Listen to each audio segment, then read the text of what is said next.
This is Shaun Sport in podcast form. We are talking about the sport over the weekend. It did start with the West Coast Eagles going down to Melbourne. No surprises there. You know what? It's going to be a really shocking finish for the Eagles. They're playing Adelaide next week, who are a high-scoring team. And a top of the ladder. Yes, but they're a high-scoring team regardless. And that's when you go, oh, my God. We just don't have any experience now. Like when you look you at got no one. Yeah, there's no experience in the forward line. There's no experience in the back line. Like that's... No. But it gets tough. Yes, it does. Yeah, absolutely. You need to be... Look, if you have your best players playing, you're still going to finish last. Oh, yeah, for sure. That's the worst thing. Fremantle Dockers were able to get over Carlton yesterday, which was a huge relief for me in particular. And what was happening in the first quarter? There was a couple of things, because you can, as a Freo supporter, I was waiting for my phone to blow up from my brother. These guys, because he goes off. Were you working or not? Yeah, I was working. Yeah. I had my phone next to me the whole time, just waiting for these text messages coming through, just abuse of why people need to get fired and all that kind of stuff. Jeez, it's like he's related to you. Keep going. Anyway... Carlton were very good. And the other thing to this is that sometimes teams match up. It doesn't matter where they are on the ladder, particularly well against each other. And Carlton have beaten Fremantle 7 of the last 8 times. That's in fact, they've got an extraordinary winning record here at Optus Stadium. And they blew West Coast away. And whilst I've just said to you that they didn't have any players West Coast, they come over to Perth and just play well regardless. Yeah, that's right. Yeah. And they have a big following here as well. Like there's got a lot of fans in the stands, People didn't turn up yesterday because of the wild weather, but we'll get to that a bit later on. But anyway, it was a good fight back by the Dockers, because sometimes when skill eludes you, it comes down to will. And there's been 4 games that so far Fremantle have been able to win just on that factor. Just by grinding away, The weather, how bad was it during the actual game? Was it torrential rain? The end of the first quarter, it just torrentially came down, but the wind was kind of blowing it sideways on the players, and you thought, oh, this is set in. Yeah. And then it disappeared. Yeah. And I think maybe because the wind was blowing so fast, it was blowing it across. That's good. The interesting thing, it was one of the most accurate kicking goals that Fremantle and Carlton have had this year. That's all they need. Hayden Young, that's unfortunate. So he's injured again. Like he's back for a few games and then he's injured again, Yeah, one of those things when you don't do a full pre-season, you're always chasing your ass. Your tail? And your tail. I prefer that one. You love chasing tail, Ross. Just the one tail these days. Okay, good stuff. So Hayden Young will be missing for a couple of weeks, I'd suspect. Nathan Fyfe played on the weekend for Peel against Fremantle. I thought he was very, very good. Right. Strong, combative. He dominated that game, in my opinion, even though Claremont were the better team on the day. And he'll find himself back into the team in the short term, I would have thought. But Hayden Young out is a big loss to the Dockers. What I want to go back to is an interview that was doing the rounds, and it was to do with the Hawthorn versus Adelaide game. And it was a real arm wrestle for a while, and the Adelaide Crows got over the top of Hawthorn. It was actually a really good spectacle to watch.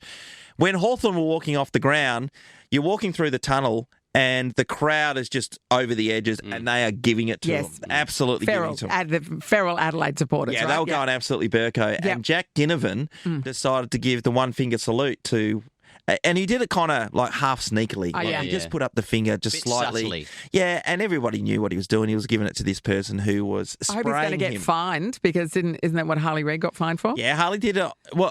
Yes, he did get fined. Yeah. Harley's on the ground to somebody. He's walking off the ground getting sprayed big time. I mean, in the end, you just got to go black and white. This is the deal. No problem at all. So when Jack went to the airport the very next day, one of the stations have thrown one of their reporters out there and said, you got to go and... This is your big moment. This is it. Get the story. You're a young reporter. Go and confront him. Go and have a go at him about pulling the finger, and this is how it went down. Jack, what was with the middle finger at Crows fans last night? Are you a sore loser? Do you think I'm going to speak to you? Haven't you just? Why are you laughing? Because you're embarrassing. Are you embarrassing? Giving the Crows fans the middle finger because they've won and you've lost? Haven't you just spoken to me? She's right. Oh, it was that was ridiculous. It was very a current affair. Yeah. I know, but it was just rude. Why would you do that? I know. Ask nicely. Why would you do that? You can ask nicely. Yeah. And if he just decides not to speak to you, then that's it. Yeah. And I understand. You can just go, hey, Jack, can we have a word to you about the flipping the bird? And then he'll go, no. And you go, all right, thanks for your time. Oh, exactly. He's not going to talk. Of course he's not going to talk to you. So she tried to make it confrontational and it just came off as a bit lame, right? I just thought it was rude by her. I mean, he should have just walked off. I would have just walked off if I was him. I know. I'm pulling a I finger just sign find at you right unbelievable. now. Are you embarrassed? What was the second thing she said to him? Why are you laughing? Why are you laughing? Because this is a joke. Come on. We've got to be better than that. We've got to be better than that, media. Natalie, we're looking at you, number one. We as the media. Yeah. Yeah, that's what we are, media professionals. Come on. Shaun Sport in podcast form. Well, let's kick off with the Super Netball Grand Final. And Joel, you're all abuzz. You learnt so much about netball at the end of last week. I learnt so much. You both dazzled me with your knowledge, and then I got incredibly invested over the weekend, and now incredibly heartbroken. I know, as are we all, Joel, as are we all. I know, the Vixens, they had the home court advantage. So in 2022, the WA government played for the Super Netball Grand Final, and they paid $300,000. Mm-hmm. So Netball Australia, we were in all kinds of financial trouble. Right. And first of all, how?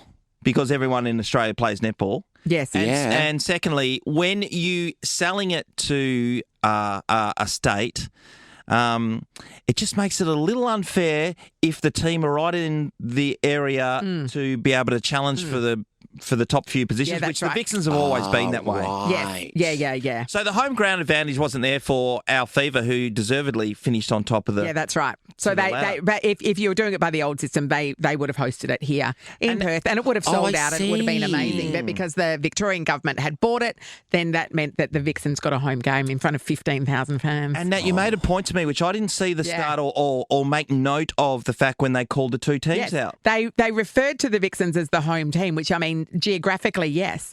But for the purposes of that match, the West Coast Fever were the home team because they finished higher on the ladder, and it's essentially a neutral venue. So if it had been, say, the week before the Swifts had won, it would have been a Fever Swifts grand final in Melbourne. Yes. I mean, and it was 1 goal away from that, right? And then that would have meant that the Fever were the home game because they finished high. They treated them like they were just a visiting team of a home and away match. Yeah. God that must damn be so it. hard. Yeah, I know. And I mean, that's a minor detail, and that's certainly not why they didn't win. But it was, they were up against it. But the Vixens were rampant. They were geared up, and it was Simone McInnes, their coach. It was her last game. She's retiring. She's retired now, and they wanted to see her out with a bang. And from when she's doing a Lynn McGranger. Yes, Yes, exactly. And from when she announced her retirement, they had a resurgent season. So it certainly geared them up.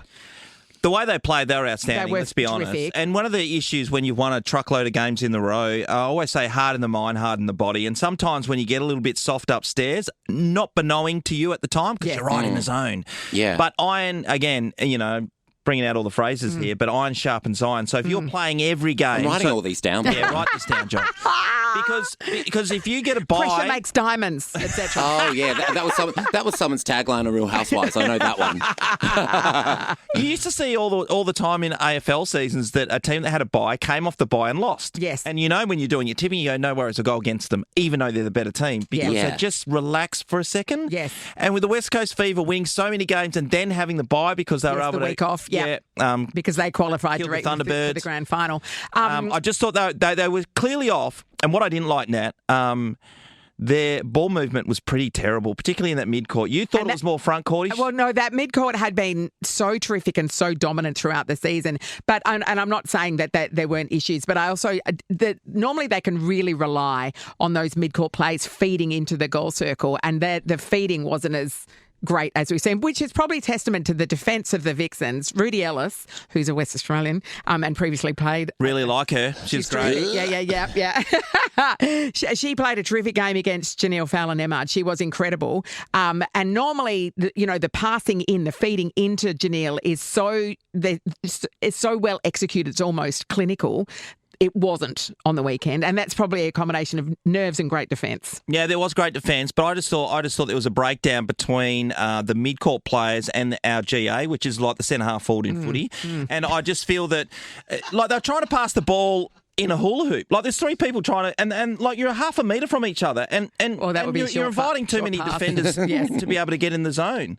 Like that was just terrible play. The defence from the opposition was so good, but and clearly we lack a 2-point shooter. That really, there was a point where Janelle was trying to throw it out to Olivia Wilkinson when she was up right at the post, and you're like, because they were trying to get the 2 points, and it was just awkward and wasn't, and was misfiring. Do we start a team? Yeah. We do.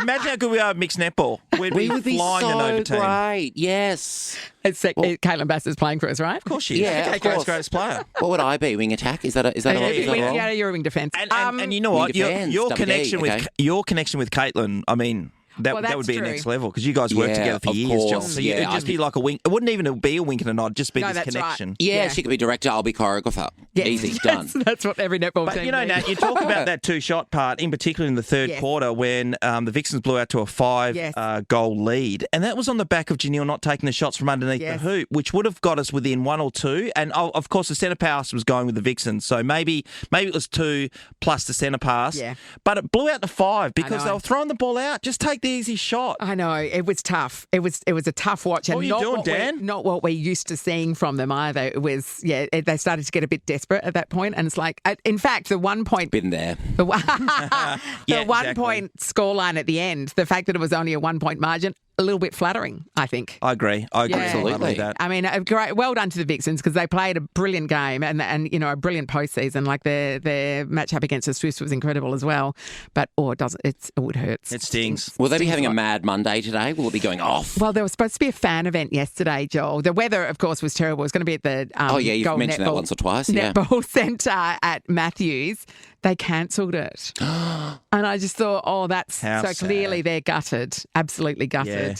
Sunday, Yeah. I saw it Sunday on the bench after. A lot of them were very upset, crying, and I would have been. you would be. too. Of course you would be. I It's would a grand have absolutely final. been bawling my eyes out. Yeah. It's an opportunity. You don't get back there every second day. No, that's right. That's right. On a higher note, let's finish off with the Dockers winning. Flagmantle is still alive. Come on, Joel. I mean, Yeah, you the- don't the lose, family- Joel, because you got No. 5 teams that you follow. I do have 5, well, 4 And teams. four Oh, maybe teams. it's 5 now. The family group chat was going off. We're such a Freo family. So, yeah, I saw like 22 missed messages and because I might have the group chat on mute. Yeah. Of course you yeah. do. Of course you All do. right. Good morning to the Still Creasy alive, family. everybody. Yes, it's on. Keep rolling. It's on. Shaun Sport is a Nova podcast. For more great comedy shows like this, head to novapodcast.com.au.